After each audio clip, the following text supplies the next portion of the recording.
Movie के starting scene में हम डेरी टाउन में दो भाइयों को देख पाते हैं, जिनमें बड़ा भाई बिल जो कि 12 साल का था, वो अपने छोटे भाई जॉर्ज को एक पेपर बोट बना के देता है क्योंकि बाहर बारिश थी।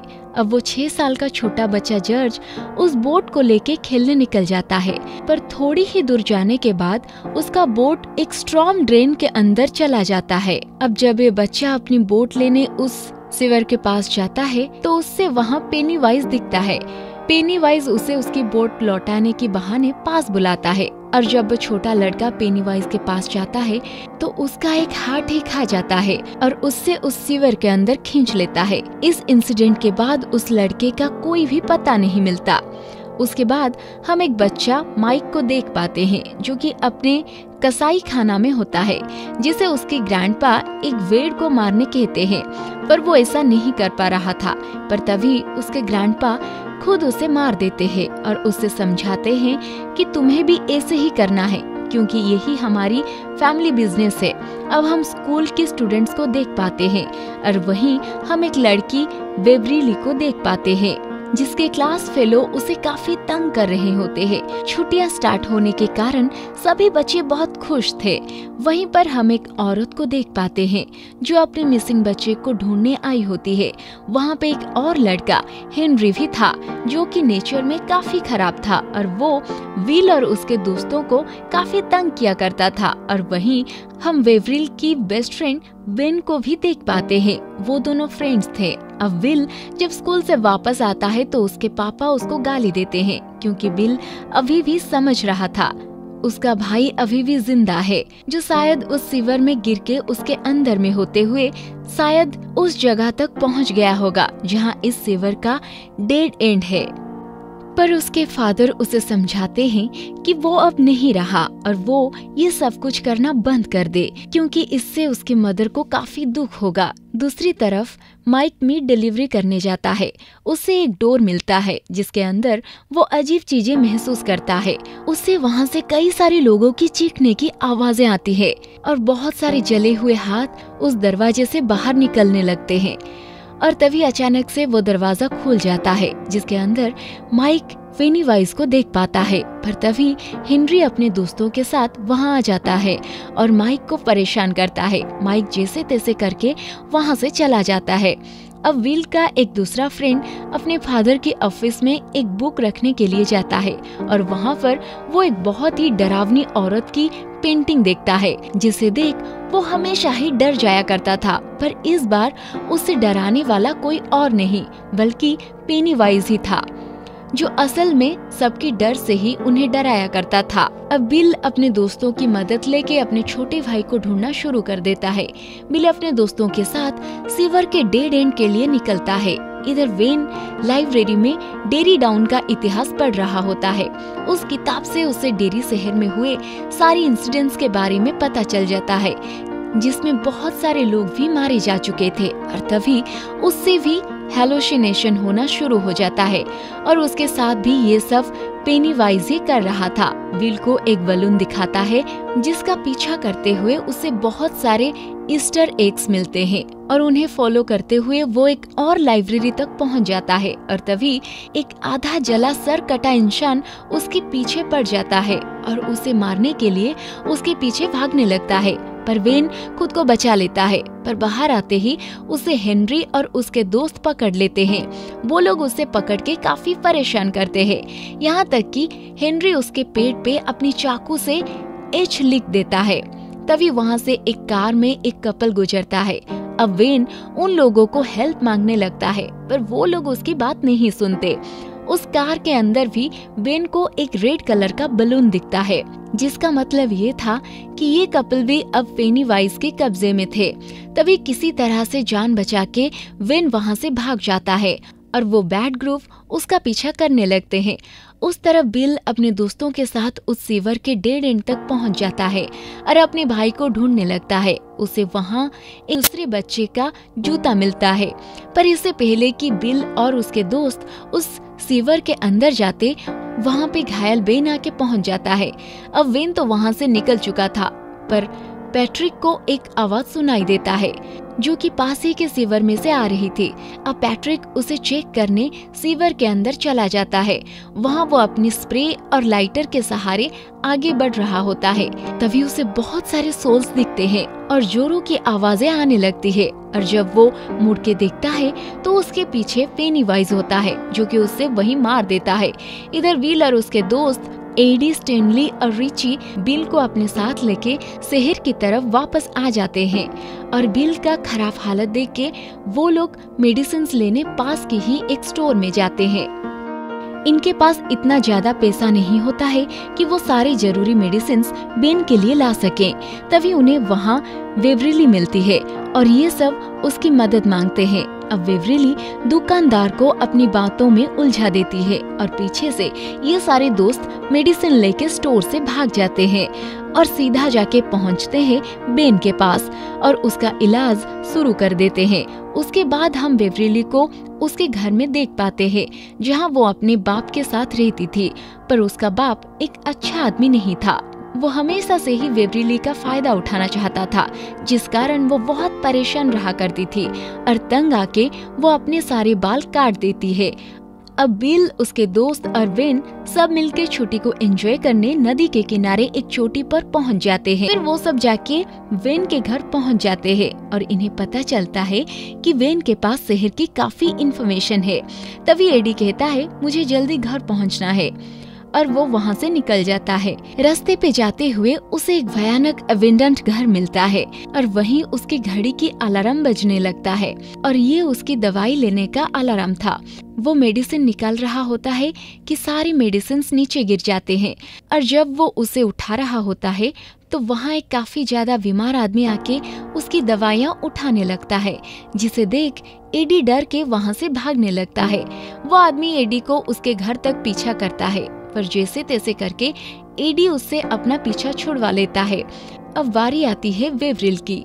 वो जब बाथरूम में बैठी होती है उसे बेसिन में से आवाजें आने लगती है। अब वो उसे चेक करने जाती है तो उसे बेसिन में से खून से सने हुए कुछ बाल बाहर आते हैं, जो कि उसके हाथों को जकड़ लेता है और उस बेसिन में से खून का एक फुहार निकलने लगता है, जिससे पूरा बाथरूम खून से लाल हो जाता है और वेवरिल बहुत ही ज्यादा डर जाती है। वो जोर जोर से चिल्लाने लगती है, जिससे उसके फादर बाथरूम के अंदर आते हैं और उससे शोर मचाने से मना करते हैं, पर उन्हें वहाँ कहीं भी खून नहीं दिखा, जिससे वेवरिल बहुत परेशान हो जाती है। अगले दिन ये सारी बातें वेवरिल उसके दोस्तों को बताती है तो वो लोग पहले तो मजाक समझते हैं, पर बाद में जब वो बाथरूम चेक करने जाते हैं तो देखते हैं कि पूरा बाथरूम खून से लाल हो चुका होता है। अब ये लोग उस रूम को ठीक करने में, यहाँ वहाँ से खून को साफ करने में लग जाते हैं। ये जो सब उनके साथ हो रहा है, क्या वो बाकी लोगों के साथ भी हो रहा है? इसलिए वो लोग एक एक करके अपने साथ घटे इंसिडेंट्स को सबको बताने लगते हैं और जिसके बाद उन्हें समझ आ जाता है कि उन लोगों के साथ ही कुछ अनहोनी हो रही है, जिसके वजह से ये सारी चीजें उनके सामने आ रहे हैं और ये कोई सपना नहीं, हकीकत है जो सबके साथ हो रहा है। तभी उन्हें माइक की साइकिल दिखता है और जिससे उन्हें लगता है कि शायद हेनरी उससे परेशान कर रहा है, इसीलिए वो माइक को बचाने जाते हैं। उधर हेनरी सच में माइक को बहुत परेशान कर रहा था। उस नीचे लोग कच्चा मीट खिलाने ही वाले होते हैं कि बिल और उसके दोस्त वहां पहुंच जाते हैं और हेनरी और उसके दोस्त को पत्थर मारना शुरू कर देते हैं। अब उनका भाग के वापस आने के बाद वेन उन्हें बताता है कि मुझे लगता है कि ये घटनाएं ठीक 27 साल बाद फिर से रिपीट होते हैं। सबसे पहले 1908 में इस शहर को आग लग गई थी, जिसमें 91 लोग बच गए थे, जिन्होंने इस शहर को दोबारा शुरू किया। जिसके ठीक 27 साल बाद यानी 1935 में फिर से बहुत सारे लोग मारे गए। उसके ठीक 27 साल बाद 1962 में फिर से बहुत सारे लोग शहर से लापता हो गए और अब ठीक 27 साल बाद ये साल है 1989 और इस साल भी बहुत सारे बच्चे गायब हो रहे हैं। आखिर इन सब के पीछे रीजन क्या है? कोई तो इन सब के पीछे है जो हर 27 साल बाद जागता है और अगले 1 साल तक बहुत सारे मासूम लोगों का शिकार करता है। अब ये लोग उसकी छानबीन करने लग जाते हैं। वेन अपने घर में रखे सारे मैप्स उठा लेता है और वो सब जाके बिल के गैरेज में मिलते हैं, जहाँ पर रखे प्रोजेक्टर पे इन सारे फोटोज को देखने के बाद उन्हें ये समझ आता है कि शहर के नीचे जो सीवर लाइंस है वो सब जाके एक जगह पे मिलते हैं, उस एवेंडेंट हाउस जिसके अंदर एक छोटा सा कुआं है और उसी कुएं के नीचे ही ये सारे लाइंस मिलते हैं। वो सब अब वहाँ जाके देखना चाहते हैं कि इस शहर में आखिर चल क्या रहा है, सारे लोग गायब कहाँ हो रहे हैं और ये सब आखिरकार कौन कर रहा है। तभी स्क्रीन से पेनीवाइज बाहर निकलता है और उन सब पर हमला करना शुरू कर देता है। सभी उसे बचने की काफी कोशिश करते हैं। माइक उस प्रोजेक्टर को लात मार देता है और काफी मुश्किलों के बाद जब वो लोग उसका सामना कर लेते हैं और उस गैरेज से निकलकर जब धूप में आते हैं तभी वो सब बच पाते हैं। और ये सब लोग अब डिसाइड करते हैं कि अगर शहर में होने वाले इन घटनाओं को हमें रोकना है तो उस घर में हमें जाना पड़ेगा और ये पता लगाना पड़ेगा कि वो आखिर हमसे चाहता क्या है। और इसके साथ ही वो सारे दोस्त उस घर के पास पहुंच जाते हैं। वहां पहुंचने के बाद सब लोग खुद को रेडी कर लेते हैं, पर अंदर जाते ही उन लोगों के साथ नए नए हेलुसिनेशन शुरू हो जाता है। वो सब एक दूसरे से अलग हो जाते हैं और वहाँ मौजूद हर किसी को अपने अपने डर का सामना करना पड़ता है। एडी को वो फोटो वाली औरत दिखती है जिसे देख वो नीचे गिर जाता है और काफी घायल हो जाता है। अब विल का फ्रेंड रिची एक रूम में बंद हो जाता है जहाँ बहुत सारे जोकर रखे हुए थे। तभी वहाँ पेनीवाइज आ जाता है, पर इससे पहले कि वो रिची को कोई नुकसान पहुँचाता, बिली उस रूम को खोल के उसे बचा लेता है। अब पेनीवाइज एडी के पास जाता है और उससे डरा के मारने से ठीक पहले ही बिल और रिची वहाँ पहुँच जाते हैं। अब पेनीवाइज उन दोनों पर ही अटैक कर देता है, पर तभी बेवरिली पेनीवाइज के सर में एक लोहे का रड घुसा देती है। उससे वो जख्मी हो जाता है। यहाँ हम उसका एक और सीक्रेट जान पाते हैं कि वो कभी भी ग्रुप में मौजूद लोगों पे वार नहीं करता, बल्कि वो हमेशा एक अकेले इंसान पर ही वार करता है। पर वो तब भी बच्चों को डराने से बाज नहीं आता और अपने बड़े बड़े नाखूनों से वो वेन को जख्मी कर देता है और वो खुद भी जख्मी था, इसीलिए वो वहाँ से चला जाता है। तभी बिल उसका पीछा करता है और उस कुएं में जाते हुए उसे देख लेता है। अब वो लोग उस घर से बाहर आ जाते हैं। अब बिल उन सबको बोलता है कि हम उस घर में दोबारा वापस जाएंगे, पर इस बार पूरी तैयारी के साथ। वो बोलते हैं वहाँ हम में से और कोई भी नहीं जाएगा।